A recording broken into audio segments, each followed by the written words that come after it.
Should we kick off, Saeed? Yeah, I'm ready when you are. Okay. A huge welcome and thank you to everyone for being here. My name's Paul Crook. I'm Youth Programme Manager here at the South London Gallery. This is our very first online event that we've done. I'm really excited to have you all here. I'll just really quickly do the housekeeping stuff first before I introduce. Speaking to Saeed in the panel, we really welcome you to keep your cameras on if you'd like, but we just ask if you turn your microphone off just to stop any weird feedback loops. We're actually recording this event, so if you do have your camera on, then you'll be in the recording. So if you don't want to be, turn it off. There will be plenty of chance to ask questions, and we're asking if people want to ask a question, if they just drop it into the chat box, Saeed will call on you. So either ask the question in there or just kind of raise your hand in that way, and then we'll get to you and you can ask a question. So that's the housekeeping stuff. So just to say, I'm really personally so excited to do this event.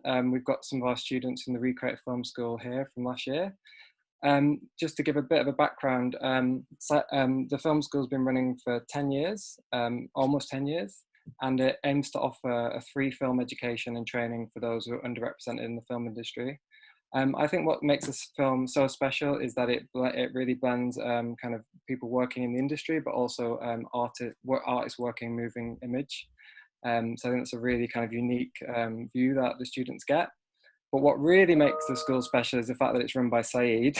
And Saeed, in his own right, is a talented filmmaker and film educator. In his own work, he works around themes of conflict, human rights, and colonialism. And I'd strongly recommend to hunt out some of his films online, many of them available to stream for free under touristwithatypewriter.com. So without further ado, I'll hand over to Saeed. Great, thank you so much, Paul. So yes, we would love you, if you are comfortable with it, to keep your camera on, just because it feels more like a conversation rather than a seminar, which I think is a nice feeling. Before we start, I just very briefly want to, because I know it's sometimes difficult talking about things like film at a time like this, when there's a lot happening outside our doors. So I want to take a very brief moment just to remember the people who've lost their lives in this pandemic and the people who are still suffering and struggling through it. And to really honor and highlight the work of health workers and key workers who are putting their lives at risk to make our lives better and safer. And just to say that they deserve our respect and honor, and they deserve fair wages, and they deserve protection, both legal and physical. And we hope they get that. So with that, I'm going to introduce the 7 panelists that you're going to be hearing from today. We will talk for around half an hour, but anytime you want to ask a question, of course, you can put it in the chat box and I'll try and get to it. And then for the second half hour, if we haven't already incorporated the questions, we can start taking questions from all of you. So we'll try and highlight each of the panelists when I read out their bio, their short bios, just so you know who they are. So we'll start with Jordan Minga. Let's see if we can spotlight Jordan Minga. Great, there you go. Jordan Minga is a Black British film student studying at London Screen Academy. He's a young photographer and artist who recently exhibited work at South London Gallery as part of their Working Progress exhibition. Welcome, Jordan. And Jessica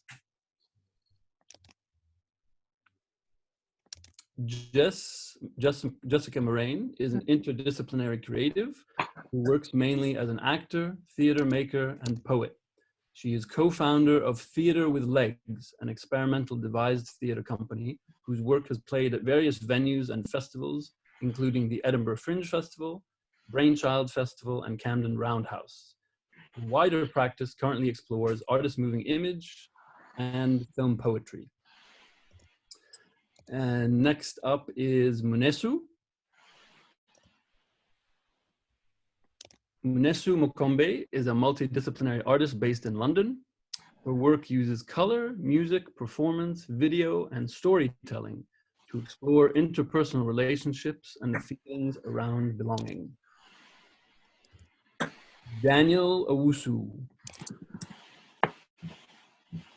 Daniel Owusu is an artist and filmmaker interested in the ability of stories and memories to weave our perspectives, to form imperfect language, and to trace the threads of thinking. He communicates these concerns predominantly through drawing, writing, and filmmaking. Next, we have Vanessa. Vanessa Okiowo is a filmmaker who tackles everyday issues within her community, topics that after watching a film cause people to look inwardly. Her hope is to make others feel in a way that is honest and to encourage them to ask questions that will ultimately help them to connect with their essence. Welcome, Vanessa. Janae. Janae Stevenson is a writer, poet, and current stay-home adult. Her work is often a reflection on trauma, loneliness, and the Black experience. She's a novice to the film industry, but hopes to see more queer Black women like herself etch a place on screen. Hello, welcome. And last but not least, Mumtaza. Mumtaza Mahri is a poet, essayist, and independent researcher. Her latest pamphlet, Doing the Most with the Least, was published by Goldsmiths Press in 2019.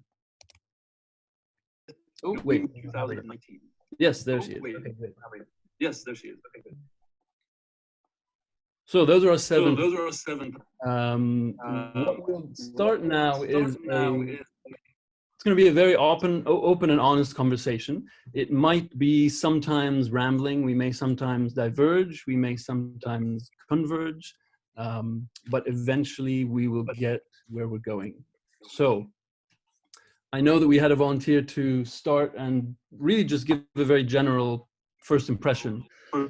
So what we'd like to know first from all of you is, as new or early career filmmakers, artist filmmakers, what is your impression of the industry as it is today?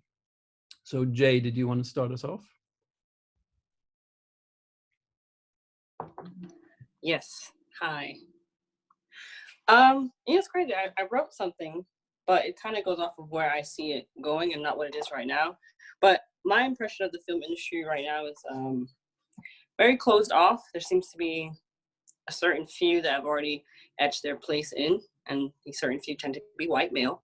And that makes it a lot harder to break in, and it makes it so that you, at least me as a Black minority, I don't feel like I'm sought after, even when I am putting myself out there.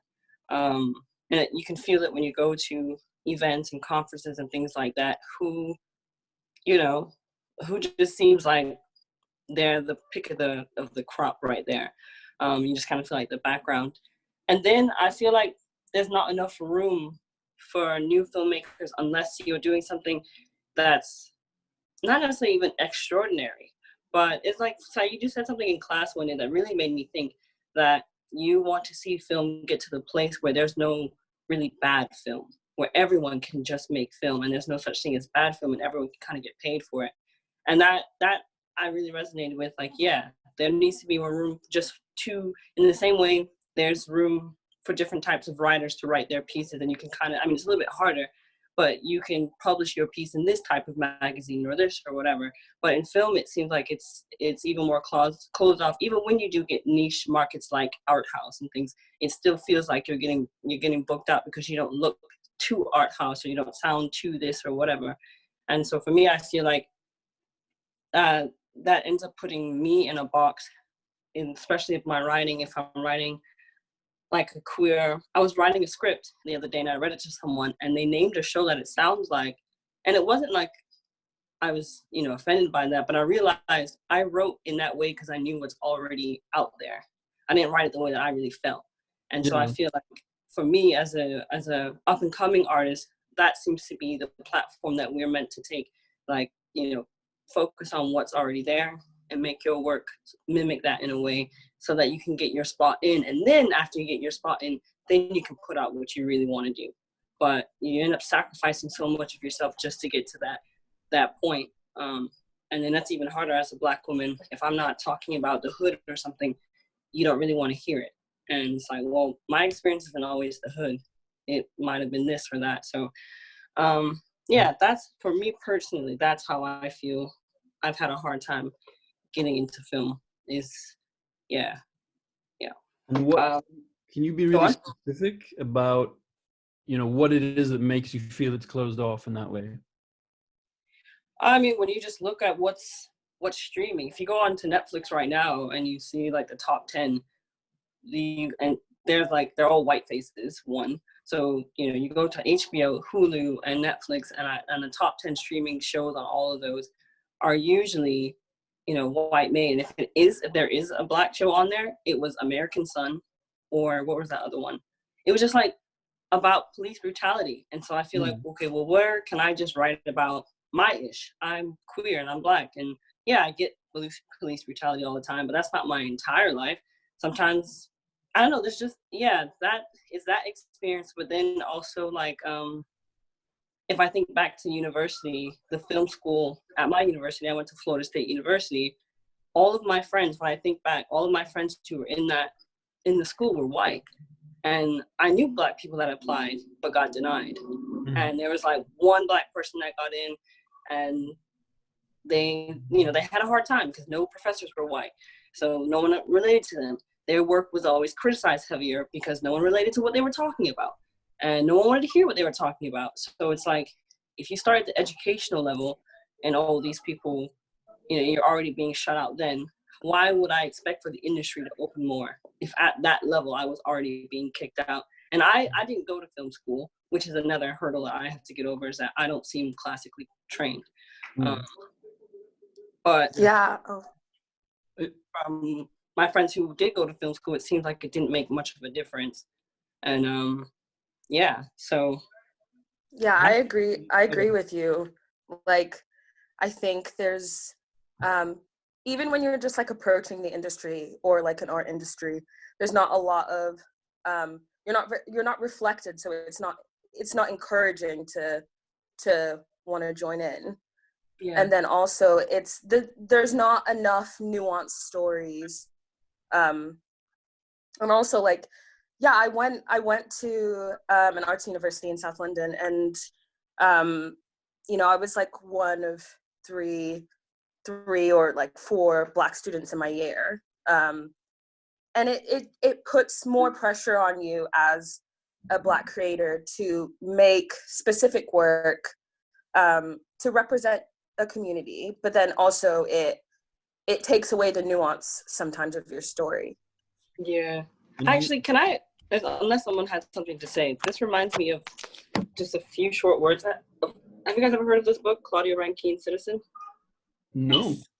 It's about, she wrote it after the Trayvon Martin shooting, and it's just a work of poetry and essays and everything. But she talks about Black art. The way that she does it is really good. And I'll read it really quickly. Hennessy Youngman, aka Jason Musin, whose art thoughts take the form of tutorials on YouTube, educates viewers on contemporary art issues. In one of his many videos, he addresses how to become a successful Black artist, wryly suggesting that Black people's anger is marketable. He advises Black artists to cultivate any angry nigger exterior by watching, among other things, the Rodney King video while working. Youngman's suggestions are meant to expose expectations for Blackness, as well as to underscore the difficulty inherent in any attempt by Black artists to metabolize real rage. The commodified anger in his video advocates rest lightly on the surface for spectacle's sake. It can be engaged or played like the race card and is tied solely to the performance of Blackness and not to the emotional state of particular individuals in particular situations. And yeah, she just goes on to talk about like, yeah, when a Black person, like, especially, I feel that way in film.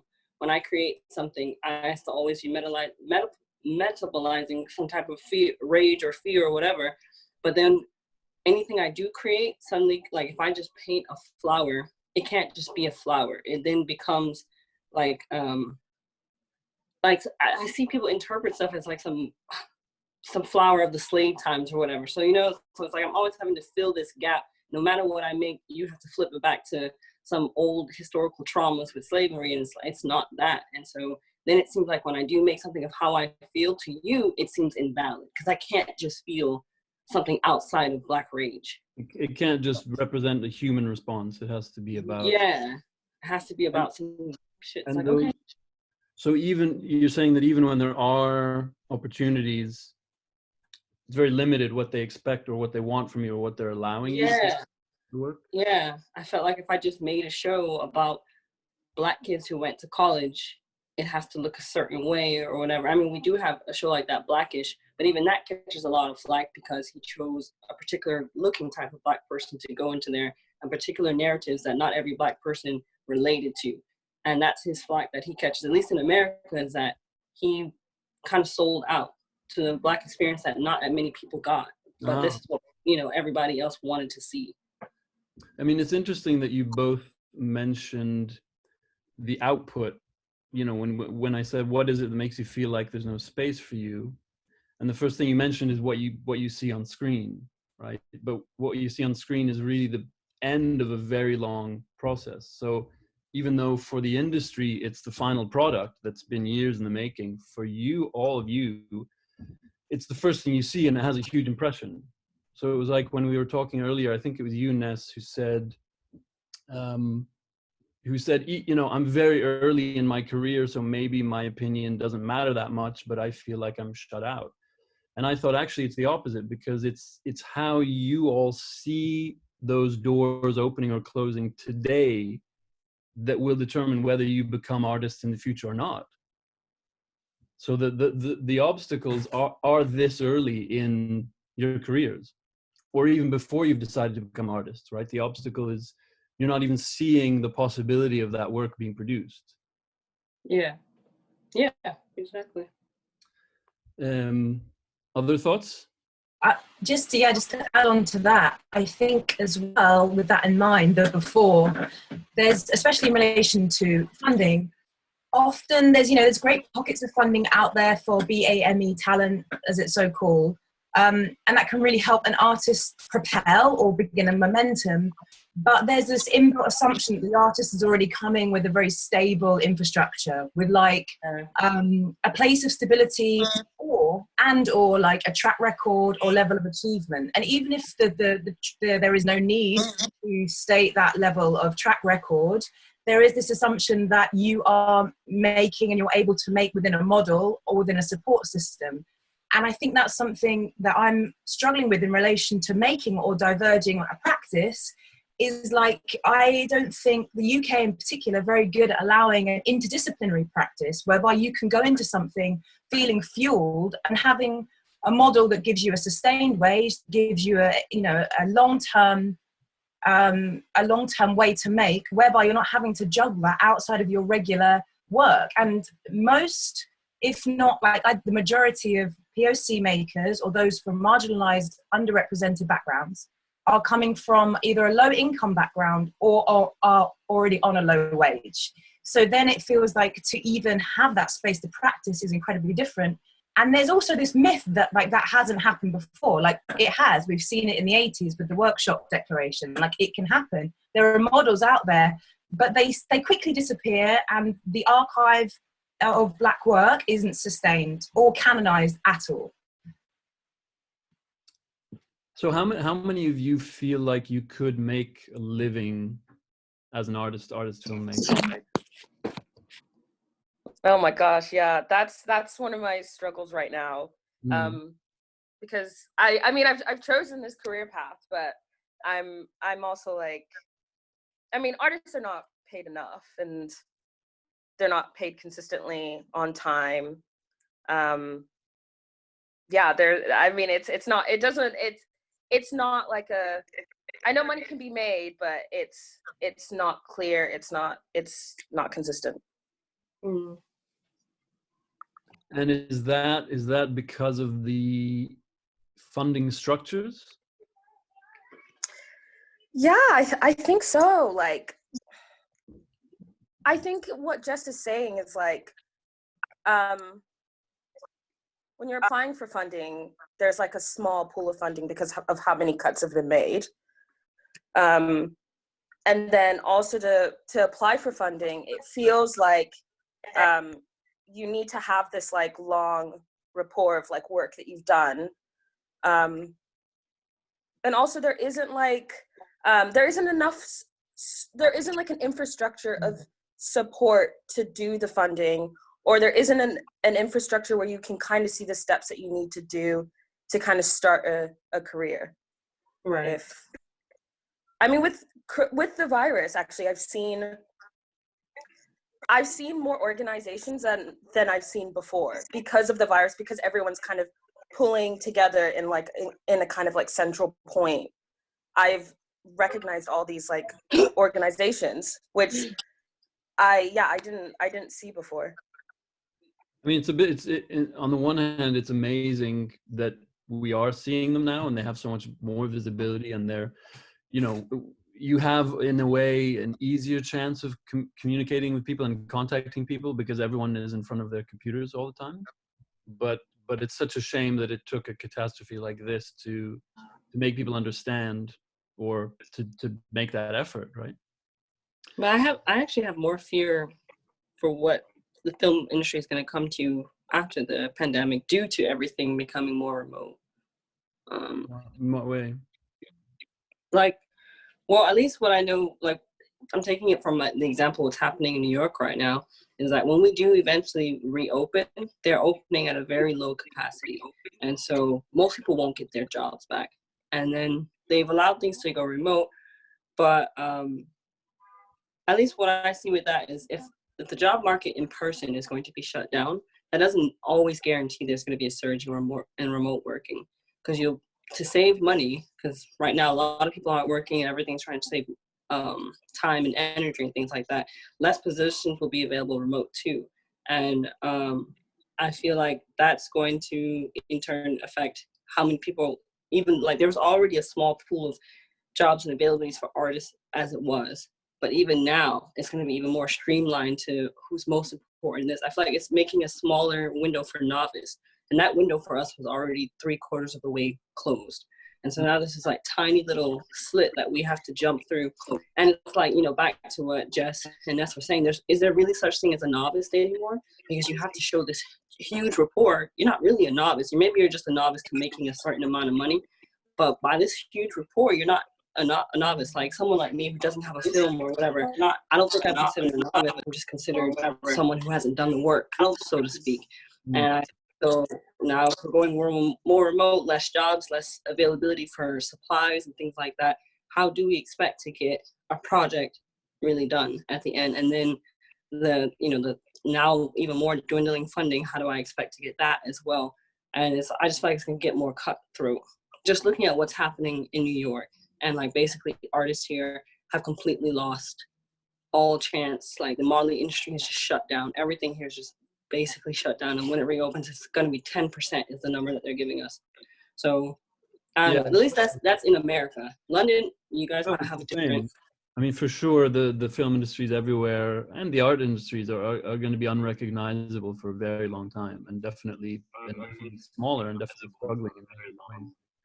So let me ask about, because if we're talking about the first steps or moving from where you are now to a place of having more of a reputation in the industry, what are your experiences with funding in particular? Because that's for most people, that's really the first step that you need, but it's also the first time you encounter the gatekeepers, so to speak.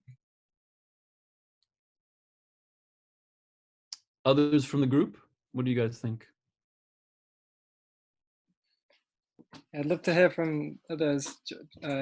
Jordan, Daniel, you there? Hello? Hello. Yeah, no, I mean, with me, with the funding stuff, I haven't really approached it because me personally, my ideas haven't reached that stage where I need to approach them. But I'm sort of like, this whole thing is really sort of think of like, what do I have? What do I have that I can work with at the moment? And sort of like recognizing what's around me, sort of thing. Because I've been on lockdown with my nan, my grandma, and they've just been talking, and all these stories. Like, there's so many stories, and like, and I think what you're saying in the beginning about like how there's so many people like who passed away and stuff. I think people passed away as well, and I think stories have passed away with them too. And I think that yeah, I think it's just there's so much that we have. I think in terms of funding, it's like, yeah, we can go out and look for stuff, but there's so much that we also have that we can also work with, kind of thing. And yeah, I think that's where I'm at the moment. So I'm not really at the funding stage, sorry.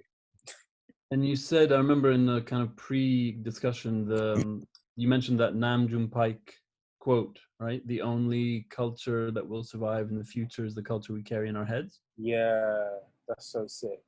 Which is, I think, is sort of what you're talking about, which is what are our values as storytellers, rather than just producers of a commodity or producers of culture. Yeah. And it's, I mean, it connects to Jess, also the link that you shared with us a bit earlier, but when you're talking about preserving the work of Black filmmakers, and it's like, you know, the idea that a lot of that work will exist in historical archives, but it's not necessarily actively valued as culture. Yeah, and it's not visible. Like these groups, like this group that I'm in, we're in, like I've been so excited by the work of my fellow like peers, like so many passionate, interesting stuff, and you know, memory fragmentation, ideas, treatments, like there's loads going on, and that has happened previously. There's a history of that happening, but I just then just notice a continual trend. Like, are we going to be repeating this conversation in another 40 years? You know, like there are archives, but how visible are they? And also, like, you know, who values them? Who gets to choose who values them? And are they centralized? I just think that, and you know, I found out a lot from my housemate who is doing a PhD, you know, in very niche research, and that was brilliant to me. But that took a conversation slightly more bespoke. I'd like to see that conversation happening in the mainstream way more. Mumtaza, were you going to say something?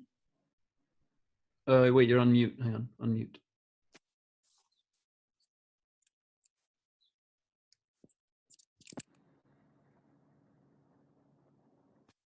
Oh, are you trying to speak? Oh no, Mumtaza's frozen. Yes, I'm trying to speak. Oh. We could hear you. Okay, try again. Why does it keep doing this? Okay, is this good? Yeah, we can hear you now. Yeah?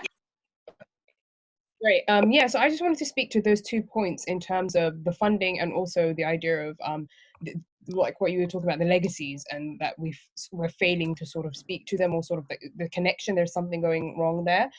I think in my personally, there's a lot of interest in artists that weren't, or filmmakers who weren't particularly noted, or their work. Oh, hang on, we're losing you a bit. I think your signal's cutting in and out.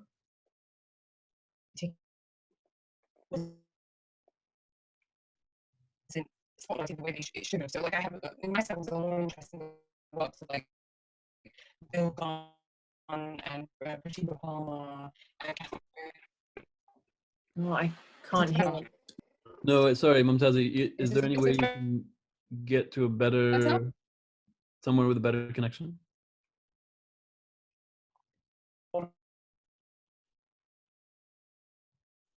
Sorry. Okay, wait, let's... Can you still hear us? All right, hang on. I'll go to another point and then... okay, she says continue, I'll get a better connection. So there is, so from Elham, there is a point she mentioned in the chat. Yeah, so like there's a lot of interest in like the works of like Bill Gunn and Catherine, like Prativ. We can sort of look back in the archive and see that actually back, yeah. Wait, are you there? No, it's still a really bad connection. All right, we'll come back to you in a second. So Elham said, "Are you all aware of the Black Cultural Archive public meeting tonight at 7 p.m.?" And she sent a link there that we can use to. Oh, sick. So that's really good. So I'm gonna bring up some of the points that we discussed in the pre-meeting because I think they're really relevant here, which is like specifically about that process of funding, or at least getting your foot in the door, if you want to say it, put it that way. There were a couple of things that people mentioned as barriers. One of them was that there should be more access to the people at the top. So is there any way that we can enable access to the people who run these funds? And I think I remember I gave the example of a film I had made in Norway that received national film funding, Norwegian film funding. And the head of the fund came to the premiere of the film and said afterwards, "Thank you so much for making this film with us." And I sort of said, "Well, thank you for giving me the money." But, you know, when most of my work has been funded from outside the UK. And I thought there's no way that would happen in the UK, that the head of the BFI, for example, would come to a small film and say, "Thank you for making it." It's part of it. It seems to be like, how do we communicate with those people who are really running? And another point that was raised was the use of language, and in particular lingo and niche language on sites, on application forms, on, you know, things that are supposed to be for, let's say, people early in their career, but they might use language that even I find confusing, you know, after making films for 20, 25 years, you know, that I wouldn't necessarily know what the difference is between a synopsis and a treatment, or why that difference is important, or whatever it may be. So let's think about those 2 points for a couple of minutes. But Mumtaza, are you back? Yeah, is it good now? Better? Yes. Okay, great. So yeah, the point I was gonna make was just in terms of feeling alienated by the output that you're seeing. This is something I very much like relate to, but also I'm very much aware that in my own circles, there's this increased interest in really just like learning and sort of like looking back into the history for ourselves. Like no one really helps us. We just use our own like sort of resources to try and then because of that, we end up having developing an interest in these filmmakers, whether it's like American filmmakers or like Black British filmmakers or anything like that. Specifically, like I'm just seeing this heightened interest in people like Bill Gunn and Pratibha Palmer, Kathleen Collins, Menelik Shabazz, all these kind of filmmakers that actually their careers were marked by these very difficulties in terms of their work was so different, or perhaps not necessarily different, but it wasn't what the market was demanding at that particular moment. And they went through these exact same, and we can actually see the interviews and the biographies where they detail their exact struggles. So I feel like knowing that other people have gone through these struggles, and and you can speak back to that connection that we can have in this particular sort of like moment. That kind of helps, but again, it's like, how do we free up these archives? Like, how do we get more people interested? And I think that's being helped by the restoration of some of these films, and also like them being screened, and just in general the discussion around these filmmakers. In terms of like the funding, for me, it's the same thing. Like, it's quite as somebody who's like, I come from my sort of like training, or like or in general anything that I sort of like my encounter with the arts industries has been through poetry, which is obviously like intensely individual. So for me, the aspect that was always the most challenging out of like film was the fact that it was so collaborative, and like not knowing where to start. Like, who do I ask for the things I need? And also I felt like there was this collaborative nature to it that wasn't really corresponding with a collectivity. So it was like collaboration, but without connectivity. And to me, that's why I felt like super isolating, because it was like, I didn't find the opportunities accessible, because it's like what you said, Saeed, in terms of application forms were just like really impenetrable to me. I couldn't easily even like navigate the websites. And also just like the resource banks were just the only information you would find is kind of if you knew where to look. And I recognize that that's like the same for many other sort of mediums. One could argue it's the same for like poetry, but I feel because it's so, you need to know people in this industry. And that for me was like really difficult, because I didn't know where to start asking questions or who to work with. And I also didn't feel like, because again, this is just, I feel it's the pulse of the moment, just creativity. It's a very individualistic sort of time. I didn't feel like I could get together with other people and sort of, I don't know, just like form some sort of like collectivity oriented practice where it's okay to be, you know, amateurs, and that's encouraged. So yeah, that for me, I mean, I feel like encouraging amateurship is like encourages automatically a varied audience, because you've got a bunch of people coming with all sorts of different backstories and backgrounds and skills, and they can help each other with their weaknesses. Yeah, there's been a lot There's been a lot of conversation, I mean, within this group, but also with other groups, about rekindling these film collectives that were really radical in London, you know, in this, let's say, 80s and 90s, that produced a lot of the artists that we admire now. And I do feel like, you know, we're at a point where independent or creative film has become viable, and yet not established enough that there's space for everyone. So it's viable, but we're still extremely competitive to get that funding or that outlet or whatever the validation that the industry can provide. And I think as a response, people are thinking, well, why don't we use these collaborative models again as a collective, you know, to not be competitive, but create within ourselves? Do the rest of the panelists feel like that's a direction you want to go in? Is that something exciting for you? Yeah.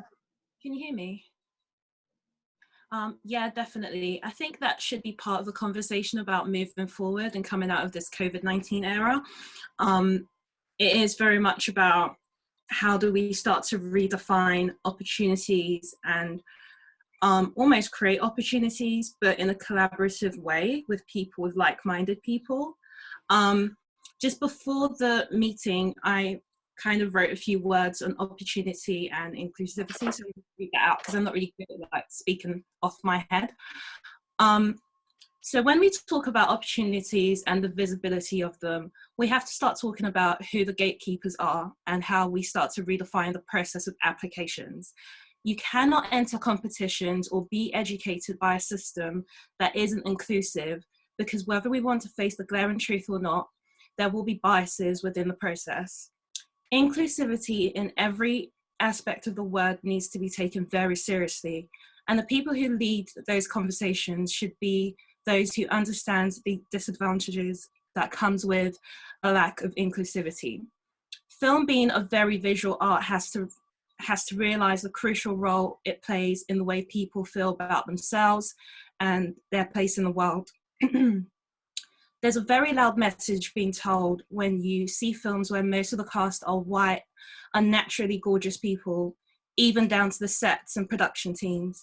It's highly disheartening to see the overrepresentation of one race over others. The message this sends is very potent in ways that cannot be overemphasized. It seeps under the skin and penetrates the soul in small doses at a time until it feels normal to view overrepresentation as normal. And that is a danger to development and a danger to freedom and creativity.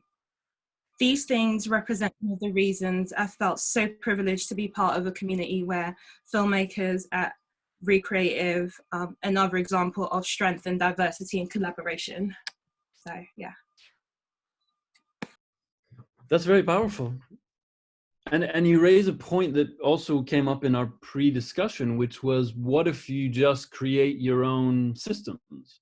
What if you say, I don't need these funds or the validation of this cinema. I'm just going to make my own. I'm going to make my own fund. I'm going to make my own group. I'm going to make my own cinema club, whatever it may be. Is that something you're looking into, you guys? I think that's happening already all the time. I think that, you know, like that is happening. It's just, I think I'd like, and to bounce off of what Vanessa said, like a more of a closer interrogation of like the economical power of big platforms like Netflix and Amazon. Like, you know, we will, and we are making our own space elsewhere and our own work. But essentially, like that takes a whole heap of energy to do if you're not given the time, i.e. money, or sustainability practice to do it. Like I guess what I'm saying is like, where's the regulator, and where can we carve out space where we're not like really tired, mentally tired and physically exhausted, because essentially we're having to make those spaces in and around holding like 10 other balls in the air. And I think that's what's the difficulty is. It can feel like a bit of like, well, it's a bit of a cliche, but like you got loads of mountains to climb. One of the people who are part of REcreative, part of the REcreative alumni, they're part of a new POC funding that started. I forgot what it's called. I can put it in the group, but it's called Racial Justice Resource Funding. But I know it's not specifically for activism. I think it's a little bit more broader than that. But I know this person specifically works in activism around economics. So they've like set up this funding with a bunch of people and a bunch of donors. But I guess that, just thinking of like that, I guess that's like quite like a direct way of helping people fund their projects and helping certain communities fund their projects. But I do agree with what Jess is saying, and I'm really happy to hear like these examples of some of these, you know, people just basically taking power into their own hands and like forming these collectives. But I completely agree with Jess. I think that does take away some of the creativity process, and it's very, very exhausting when you have to basically keep fighting and keep creating and keep building, when actually there are existing systems that just needs to be redefined. And I think the question is like, how do we redefine those existing systems so we can all benefit from it as well? I don't know. This might sound like a weird. Tell me if something like this already exists. So I just picked up a new mentor. Let me not say picked up as if I just picked it off the street. I was connected with a mentor who's teaching me how to invest and create businesses. And just hearing what everybody's saying, is there not a platform specifically for like small town filmmakers? Like, okay, think of it in the sense of this. Lots of people upload their films to YouTube, or they put clips of it. I've seen stuff on TikTok or whatever. And these platforms, they get money per views. Like certain people get money per views. The platform itself gets money per views per download and this and that. Is there not a platform where, because Jess, you're talking about archive, where if you started it off with people's films that have already been out there that maybe they're, you know, putting out onto all these platforms, not getting noticed, it's on this platform, and you obviously you're always hoping that a lot of people come to view it, and those views, the same thing with every time you download an app, that person gets the money, or however we create it, it's a website or whatever. We have all these films on there, and then, you know, people keep putting their films on, people keep watching or whatever, and that creates a fund in itself per view and per download. And that whole system, I mean, there's definitely way more kinks in it to how it could be, you know, designed, but that creates a funding system itself. Does that make sense? And then, so. Is there nothing that exists like that? Or maybe that's a way where we carve out our own space, where we're not putting our stuff onto YouTube or whatever, but there's someone put blockchain, like something, I'll have to look up what blockchain is. But yeah, creating more of these so that people can download their stuff, and it's like, it generates its own profit that goes back into whatever. No person actually makes money from it, kind of. I guess, sorry, that's my cat, you're gonna hear. I guess the question is, how does it make money? That would go down per download, so it's like on how you build the system. So for example, would you say like a sort of subscriber model, for example, like kind of Patreon, that kind of it would be based off of a subscriber model. Person. It's like a collective, or it's like a group of people.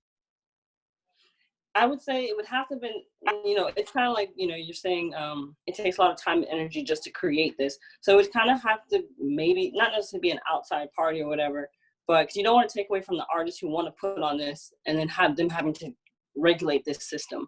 So you'd have someone, you know, whatever team, the collective, whatever, that there's maybe a business side of it that has built this system, so to speak. But it should be self-functioning to the point where it needs less and less regulation, and it's built off a subscriber model and per, what do you call it? Yeah, basically it's a subscriber model, but there's another model in my mind that I can't think of. It's in this book. Prescription. Oh, Jay, I've got something that a friend sent me recently that sounds quite similar to that model. I'll put it in the chat now. They're called Mala Forever, but yeah, pretty much what you're describing. I think I haven't researched it yet, but let me just post it in the chat. So, I mean, in that case, you're talking about an alternate system that doesn't need the validation of, let's say, the mainstream film industry or the artist film industry. Exactly, and that makes room for every film. Like, there's no criteria for posting this. Because sometimes I'll just get on YouTube and watch like short films, and it's stuff that somebody put up there that has 10 views, and some of it is really good. It's just, it's on YouTube, this large streaming platform that there's so much diversity on it that, you know, your stuff gets lost. But this is a more specific one, and anyone can put their stuff on there. And I think that would be one of the draws to it, that everyone, that's what TikTok, Instagram, that's what everybody feels so connected to it, because you can put whatever on there and no one can say anything. So yeah, I mean, I'll have to look up the ones that you guys are saying, but I feel like the more we build of these, the less and less, because even if there are ones out there, there's probably just not enough, you know what I mean? Not enough so people could just, I don't know how to explain it. But yeah, the more and more we build of this, the less and less we depend on these larger platforms that, you know, if you're saying, like Tessa was saying, you know, we've seen people who struggle with this in the 80s. I'm not saying it means it's never going to change, but if we're seeing that for years and years and years, things are still kind of have a monopoly, then we create our own, so to speak. But I mean, just to sort of as a counter argument, you know, let's talk about public funding in the UK. I mean, don't you think it's great that you can set up alternate systems and parallel systems? But isn't it also the responsibility of the government to include people like you in their funding, or to reach out to people like you, or to make the whole system more accessible, rather than us just throwing up our hands and saying, let's make our own funding?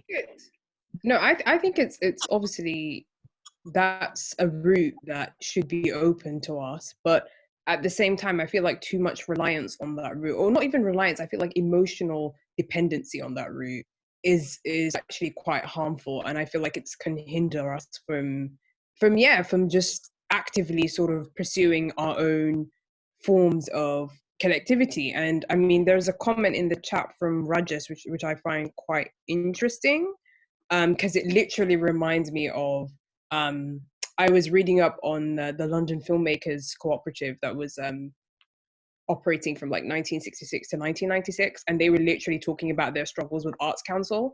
And just like I have the paper right now in front of me where they're saying about how their struggles were then they wanted to maintain that creative freedom, and I quote, "The gesture of withholding our work and the presentation instead of a statement of opposition is the only form of intervention open to us. It was impossible to allow the Arts Council to present our work as if there had been no struggle, as if it had been nurtured in the spirit of public patronage." So patronage is something that I have very ambivalent feelings towards, because it very much does influence the output. Like, there's a reason, going back to the original points that people were making, there's a reason why we feel so alienated from what's being produced, right? Because that's the cultural sort of tastes of the gatekeepers. And this is something that's like, the whole ideal notion of taste is so political, because taste is something that is like obviously so subjective, but it acts as such a, like, it's one of the most obvious frontiers. It's just like the idea of taste. And especially for like working class filmmakers, your concerns are sort of like limited in terms of, there's this idea of the expectations are work to confine you around what your stories are or what they should look like. And I feel like that's going to be heightened, especially during this pandemic, where everybody's sort of demanding us to respond to work, even though we're just trying to survive these conditions right now. But they just want this automatically like reflective work that's like, oh, submit to this lockdown related inspired, quarantine inspired like project. And it's like, I don't want to make things about this. Like, I'm trying to survive it right now. Yeah. And even like, and would have my ideas would they have been welcomed like pre-COVID, and are they going to be welcomed post-COVID, if we ever get to that? So for me, it's just, I don't feel like we need to have these multiple, we need to be fighting on multiple fronts, I feel like. And right now I feel all our energies are being directed towards institutionality, and I feel like we need to at least have another stream of energy elsewhere. Yeah. Yeah, Mumtaza, like what you're saying about like, especially with taste. I mean, that's like a very colonialist thing to do, you know, like certain demographics, certain groups, their stories aren't important, so we're going to strip that away. And you can see that with like austerity, things that the government isn't seeing as very important, and it makes, I guess, solely depending on the government makes the industry a bit risky. And I guess I was also thinking about, especially in like a challenge in the art industry, when they're also depending on private funding and private sponsors from certain corporate companies, and sort of like the issues that they run into that with that also. Yeah, I mean, it sounds like there's a practical reason for creating parallel systems, you know, which is let's just make our own fund. But there's also a political reason, which is maybe we don't want to participate, right? I don't want to participate in public funding because I don't agree with what it's doing, what it's asking for, who it wants me to be, for example. And there's a great, you know, as the film and the art film industries are commercialized now, there's always this great irony, which is that the industry wants something validated, and they want the same thing over and over again until a different version breaks out and does something radical. And when that different version is then validated, they want that. So, you know, the challenge is, who is the person who has the strength or luck or money or whatever it may be to break out and prove that something else can be done? But that's the problem, like, who's the person? Yeah. One person, like, that's just like super, again, it's just like that whole individualistic logic. Like, why does it have to be one person? I think there's that expectation as well. It's like that individualist neoliberal logic, because essentially if a white person is commissioned or given a certain amount of funding, they're not having to represent a whole other group, because by default there is a precedent, unfortunately, set. There's a hierarchy, and whether that's like that's a violent thing to have to acknowledge, but that is true. So, but like Momtaza talking about like the influences of the output, like, it's interesting because, you know, some feeling I have also from a theatre background is when I make a piece of work, and if I get Arts Council funding, like, do I then have to sacrifice an element of the proposal because I need the money to make the thing, but then my idea is kind of shifted or co-opted and then resold, like with an Arts Council, you know, like little banner? And I think it's the same with film, you know, like to what extent do you really get the film you want made at the end? I don't know. It's really complicated, I think. We're getting to the hour mark, which means we kind of have to wrap it up, unless, I mean, I'm very happy to stay a bit longer if the panelists are happy to stay. We also understand if people have to leave, of course. But if everyone is okay, we'll continue for. Yeah, it'd be nice to, there's a couple of people we haven't heard from. Yeah, Eva, it'd be nice to hear from them. I think Jordan, just before we, yeah. Have you had any thoughts? Hi. Hi. I mean, what was it? I mean, what was it? Hearing what you guys were saying was really interesting. What was it like? Reflecting on, like, where I am, like where I'm sitting, like being like a young person who's lucky enough to be able to go to film school. What was it? London Screen Academy, which is like just opened in Islington. Like being able to be in the first year of that school, like it's made the film industry feel a lot more inclusive, because the school's trying really hard to get a new generation, because like the founders, at least, the school was founded by working title. So what was it, like people who work in the industry, and they could see that like there wasn't a lot of youth coming into the industry. So like with the school, they've made it seem like a lot more open. Like it feels at least like I could actually have a future in the film industry, though it's a lot of, once you get into there, you have to make once you're in, maybe you have to do a lot of like building and making like renovations and thinking about how to structure it properly, because right now it still feels like there's a lot of ifs and buts, and like it almost makes you worry, but then it's like you might as well jump in and see what happens at the same time. So I feel like most people do that as well. And what do you think gave you that sort of that confidence to jump in? Because I know for a lot of the people, like a lot of the participants in our film school, I would say the biggest barrier is confidence, right? It's just the confidence to say, yes, I make films, or I want to make films, and it's valid, and now I'm going to try. I mean, what was it? Like, I started building confidence from even when I started even hearing about the school, because like during like the interview process, we didn't actually have to have like a portfolio of like things we've created. We just had to come in with an interest and be able to like talk about projects we've worked on in the past, like not really related to film, but have we worked in a team? Have we been able to work to goals, things like that? And like going through that process and then thinking about how like other things could relate to film, and then also learning, because I mean, like on the course we get to explore all areas of film. So like if you don't like one thing, you might like another thing, and then you can concentrate more. Since like right now we're going into our second year and we're about to specialize, and I'm happy because I might be able to, I want to work more with cameras, but at the same time they've offered a lot more options. So people who want to work with craft and costume and things like that, they'll be able to do what they want to do. So it's just like, it sounds like there's a kind of you just.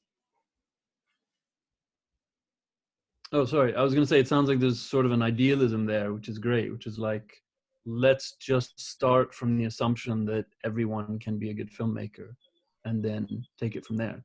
What I find really frustrating, let's say in the very general view, but in the whole structural system is, for an industry that's supposed to be about creativity and, let's say, risk, the appetite for risk is very small.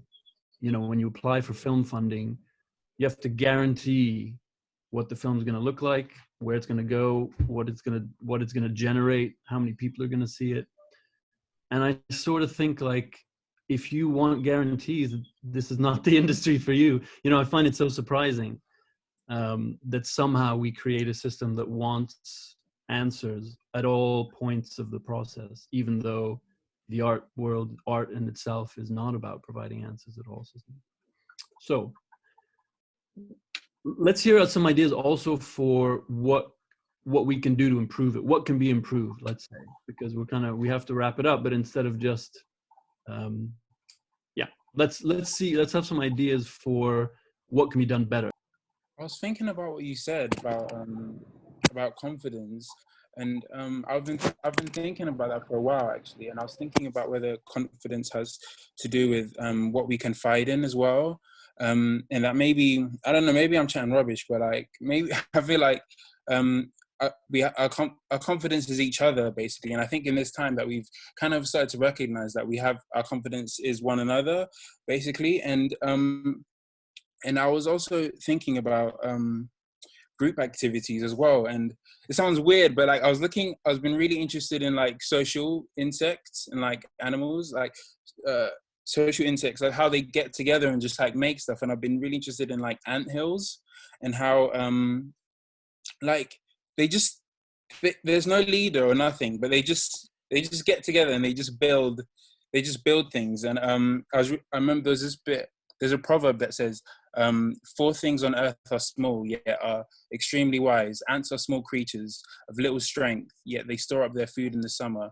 And I thought that was so interesting. And yeah, basically I just think we need to confide in each other, and that's the thing that's gonna, I don't know, and collectivity. And collectivity, yeah, basically. That's the long way of what I'm trying to say. Yeah, no, but I wanted to hear your story about ants. Don't worry about it. I said we'd go off topic every once in a while, but it goes back. Yeah, no, I know exactly what you mean. So many people who work with us, at REcreative, say, I didn't know there were other people out there like me who wanted to do the same thing I wanted to do.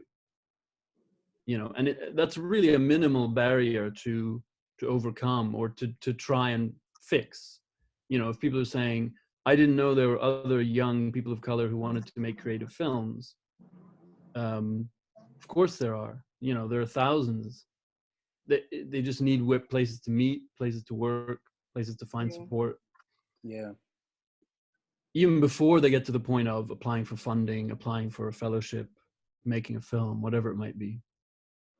It would be cool to see like more, like in terms of collectivity, more people reaching out and saying like, hey, what are you working on and what do you need? Can I help you work on this for a bit? One for experience, one just to get to know what you're working on. And, you know, given the situation, you probably could use an extra hand or whatever. And then it like kind of runs, not to use this word, but a pyramid scheme. Like, you remember pyramid schemes when people used to get the pot when it was your turn to get the pot or whatever? And it's like, you know, at some point the pot will come back to you. And yeah, you work on this film together. I don't know, it would be cool to see that happen more. And like, and I, even on my part, that I should do better with reaching out to people and saying, hey, what are you working on? Can I even just research something for you and just spit off some ideas or whatever it could be? Or do you need someone just to get you some, you know, I think like in terms of people being your confidence and just having to rely on each other. Janae, what are you working on? Yeah, like stuff like that. Honestly, I could see how that would, in the long run, just be so beneficial. That's networking, honestly, and that would be cool. Yeah, and something also you mentioned in the pre-conversation was more transparency. So, you know, when people are struggling, more transparency. Say, you know, you may like my films, but guess what? I can't even pay rent. You know, it's always amazing to me when you hear of successful filmmakers or artists who still can't pay rent, or they don't make enough money, but their work is at, you know, the Tate, their work is showing at the BFI, who knows? Yeah, or they're like, they're not freelance. They've got films out there, and they're a production company, but they're still holding down another job. That was a surprise to me too. Yeah, I think there is a level of surprise, honesty. And so that question in the chat reminded me of something I wanted to say at the beginning. There were really two reasons for this. One is that you all get the insight of this amazing group of artists. But the other, which is a secret reason that I haven't discussed with them, is that I want all of my friends and colleagues here from the industry to support these artists, hire them, commission them, give them the funding, ask them to work with you.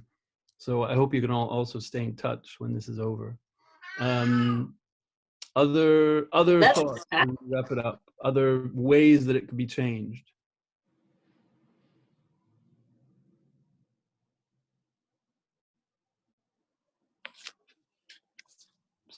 Sirka was asking, can we get a list of names with contact? Yes, I think we'll see the best way to contact everyone, and we'll email it out to everyone who signed up. And as we mentioned in the brief, all of these artists are going to take everything we've discussed here today and write a manifesto that will be published. So then you'll have, you know, their real sort of list of demands, so to speak. Rajesh also says, hit me up. I sometimes have jobs going. So we're going to save all this chat as well. So people can get in touch with him if they need work. He's raising his hand saying, come to me, I will hire you. Any other final thoughts from the panelists or even from the audience? Other questions that we can wrap up with?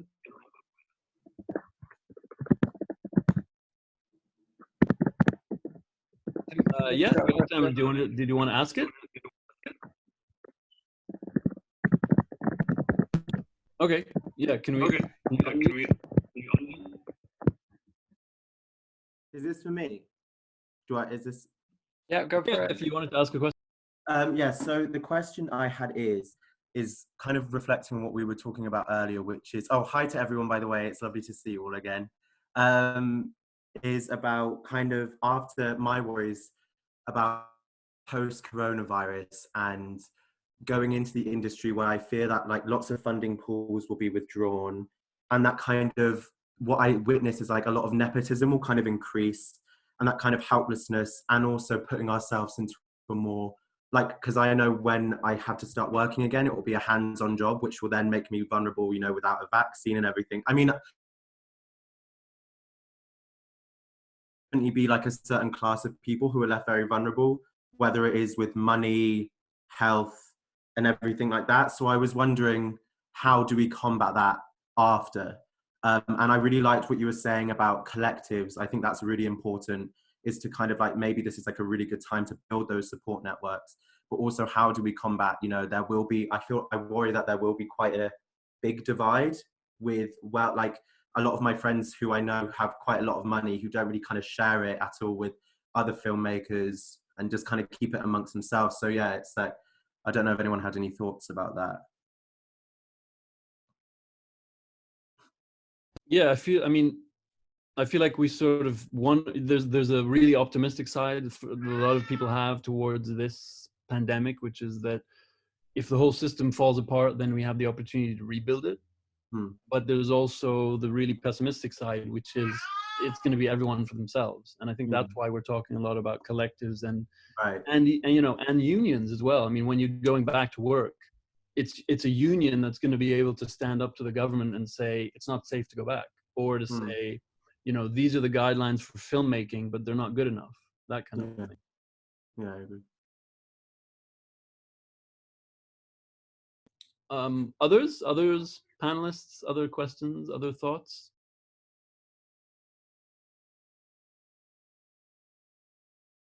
Yeah, Rajesh, you wanted to share something? To ask a question? Yeah, no, I just wanted to, I mean, in a way, pick up on what you're saying there, Saeed, about this moment. I mean, I'm speaking to a lot of filmmaker friends all over the place. And I mean, people are looking for jobs at Tesco. You know, it's like, it's brutal out there. And it never stops being brutal. One of my mentors was a Canadian filmmaker called Peter Wintonic. And he would always say to me that ambition is the enemy of art. And, you know, best thing is to take a vow of poverty and kind of get on with it. But I don't necessarily think that, you know, poverty is sustainable. But I do think that right now, being young and being plugged in and being aware of the tech particularly is a, you know, you can get a leap on things. Everything's solid's melting into air. And if you can be quick and fleet and fast, you can bet there are going to be people who want you, because there's going to be a whole new set of skills and a whole new set of tools and techniques out there to kind of like deploy, which in a way now's an opportunity. It's downtime, and you know, it's sort of it's swan time, you know, cool on the surface and pedaling hard under the water. Pick up those skills and see this as an opportunity, because when the old falls down, it makes room for the new. So that's all I wanted to say. Yeah, I do more often than not feel that optimistic view. I mean, I'm not optimistic. I'm just realistic. I just think, you know, it's you know, it's you know, it's that old thing. I mean, it's a bit ridiculous, but when the going gets tough, the tough get going, you know. And actually, I think as people of color, and as people from the margins, and as people who know what it is to have to fight just for the right to have a voice and just to speak, actually, in a time like this, we have more resilience, because we ain't had privilege. And we know that what it is to roll your sleeves up and have to fight for every little inch of space you're going to get. And that right now is an advantage, because people are falling apart. People who've got a lot of privileges and are used to being having a lot of privileges, they don't know their ass from their elbow in this situation. So that's what I'm saying. It's not optimistic, it's just combative is probably the word. Yeah, that's a great, I like that sentiment. Do the rest of you feel like you are stronger because of what you've struggled for anyway, even to get here? Heck yeah. Yeah, definitely. Yeah, I do think I'm stronger too, but I also would like there to be space for me to not have to be all the time. Yeah, I heard that. Yeah, that feels like a good sentiment to end on. What do you think, Paul? There was a great question from Arnold in the chat. I don't, maybe, do you see that one?